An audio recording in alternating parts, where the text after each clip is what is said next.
When changing the voltage of an electric oven from 240 volts to 208 volts, it's essential to understand the impact on the branch circuit. The kVA, or kilovolt amperes, of an electrical appliance represents its power demand.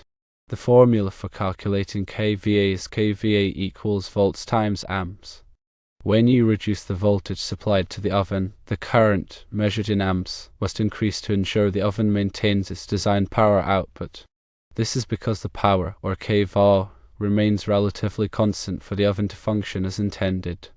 Now let's consider Ohm's law, which states that current equals voltage divided by resistance.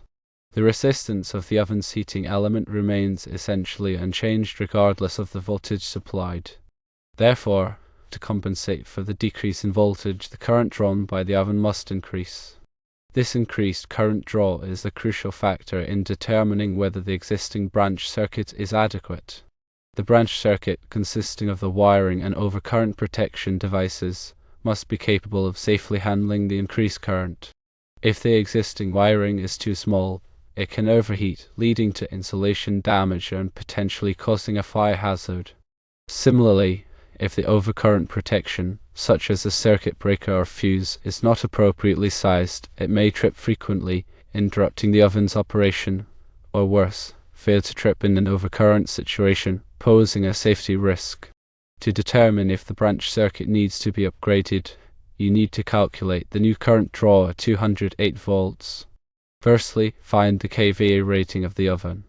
This information is typically found on the oven's nameplate, usually located on the back or side of the appliance. It may be listed in watts, in which case you need to divide the wattage by 1000 to convert it to kVA.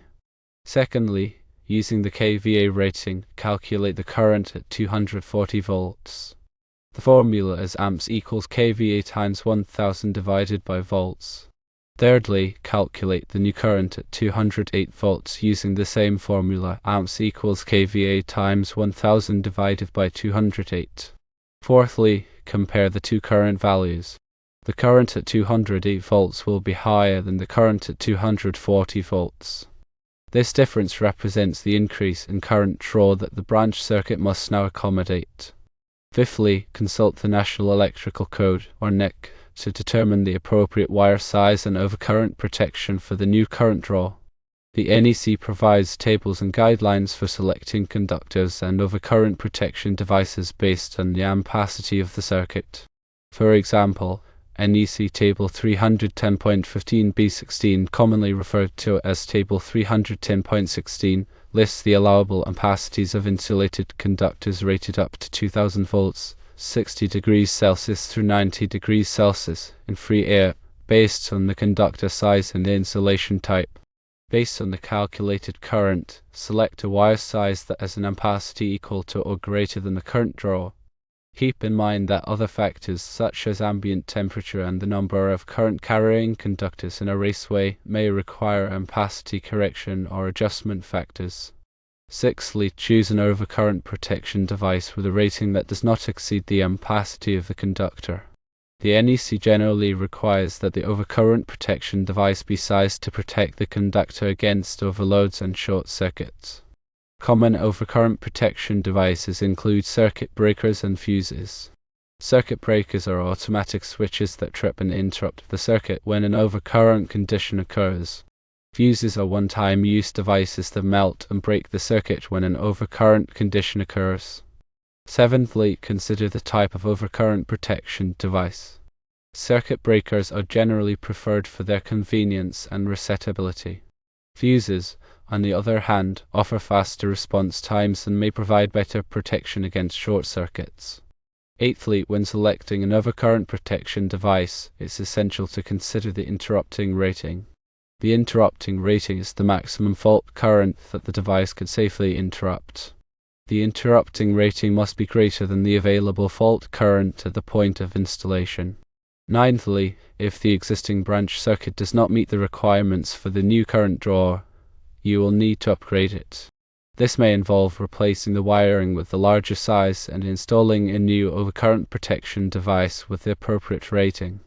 Tenthly, it's crucial to ensure that all electrical work is performed by a qualified electrician in accordance with the NEC and local electrical codes.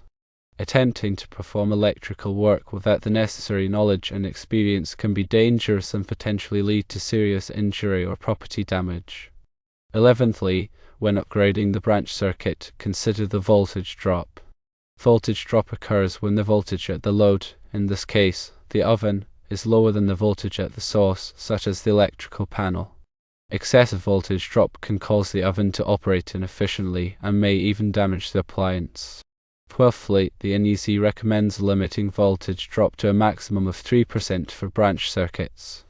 To minimize voltage drop, use larger conductors and keep the circuit length as short as possible. 13thly, it is important to verify the grounding system.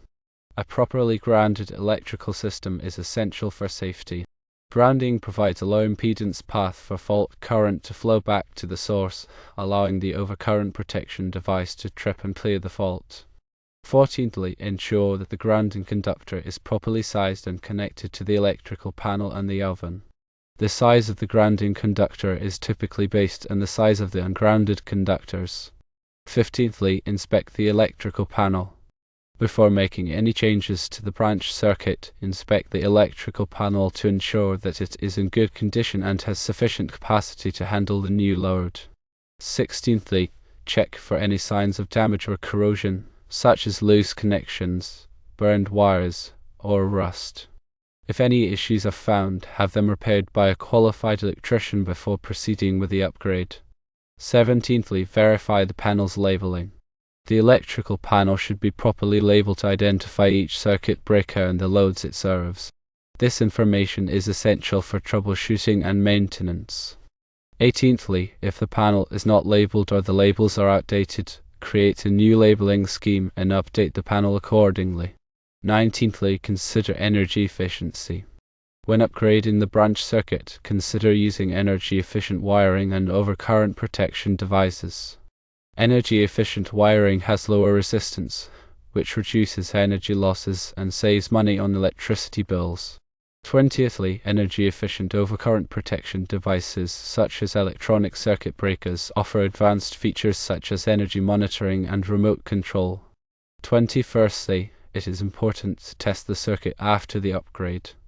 After upgrading the branch circuit, test it to ensure that it is functioning properly and safely. Use a multimeter to verify the voltage and current at the oven. 22ndly, check for any signs of overheating or voltage drop. If any problems are found, troubleshoot the circuit and make any necessary repairs. 23rdly, remember to document the changes. Keep a record of all the changes made to the branch circuit, including the wire size, overcurrent protection rating, and any other relevant information. This documentation will be helpful for future maintenance and troubleshooting. 24thly, store the documentation in a safe place, such as the electrical panel or a dedicated file. 25thly, consult with a qualified electrician if you are unsure about any aspect of the branch circuit upgrade. Electrical work can be dangerous, and it's always best to err on the side of caution. A qualified electrician can assess the situation, provide expert advice, and perform the work safely and in accordance with the NEC and local electrical codes. 26thly, if the existing oven is old or inefficient, consider replacing it with a new, energy-efficient model. New ovens often come with advanced features such as convection cooking and self-cleaning, which can improve cooking performance and convenience. 27thly, when choosing a new oven, look for the Energy Star label. Energy Star certified appliances meet strict energy efficiency guidelines set by the Environmental Protection Agency. 28thly, in addition to upgrading the branch circuit, consider upgrading the electrical service to the house. If the existing electrical service is undersized, it may not be able to handle the increased load from the new oven and other appliances. 29thly, an undersized electrical service can cause problems such as flickering lights, trip circuit breakers, and even electrical fires.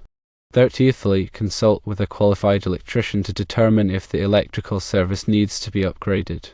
The electrician will assess the electrical load of the house and recommend the appropriate service size. 31stly, consider future electrical needs. When upgrading the branch circuit or electrical service, consider future electrical needs. Plan for potential additions such as new appliances, electric vehicle chargers, or home automation systems. 32ndly, oversizing the branch circuit or electrical service slightly can provide flexibility and prevent a need for future upgrades. 33rdly, always prioritize safety. Electrical safety should always be the top priority when working with electricity. Follow all safety precautions and use appropriate personal protective equipment, such as gloves and eye protection. 34thly, never work on live electrical circuits. Always turn off the power at the electrical panel before working on any electrical components. 35thly, if you are not comfortable working with electricity, hire a qualified electrician to do the work. 36thly, ensure proper labeling of all circuits. Accurate labeling is important for safety and troubleshooting. 37thly, always double check your work. Make sure all connections are tight and secure. 38thly, when working with wiring, use the correct wire connectors. Wire connectors are designed to provide a secure and reliable electrical connection. 39thly, use the appropriate tools for the job. Using the wrong tools can damage electrical components and create safety hazards. 40thly, keep your work area clean and organized. A cluttered work area can lead to accidents and mistakes. 41stly, be aware of your surroundings. Watch out for potential hazards such as water, metal objects, and other electrical equipment. 42ndly, if you are working outdoors, be aware of the weather conditions. Avoid working in wet or stormy weather. 43rdly, have a fire extinguisher nearby. In case of an electrical fire, use a Class C fire extinguisher. 44thly, know the location of the nearest electrical panel and how to turn off the power. In case of an emergency, you need to be able to quickly and safely turn off the power. 45thly, call for help if needed. If you are unsure about something or encounter a problem, don't hesitate to call a qualified electrician or other professional. 46thly, remember that electricity can be dangerous, but by following these safety tips and taking the necessary precautions, you can work with electricity safely and effectively. 47thly, the NEC is updated every 3 years, so it's important to stay current with the latest edition. The NEC is a comprehensive set of standards and guidelines for electrical installations. 48thly, local electrical codes may be more stringent than the NEC, so it's important to comply with all applicable codes. Local electrical codes are enforced by local authorities and may vary depending on the location. 49thly, electrical inspections are required for most electrical work. Electrical inspections are conducted by qualified inspectors to ensure that the work meets the requirements of the NEC and local electrical codes. 50thly, obtain the necessary permits before starting any electrical work. Permits are required for most electrical work and ensure that the work is done safely and in compliance with applicable codes.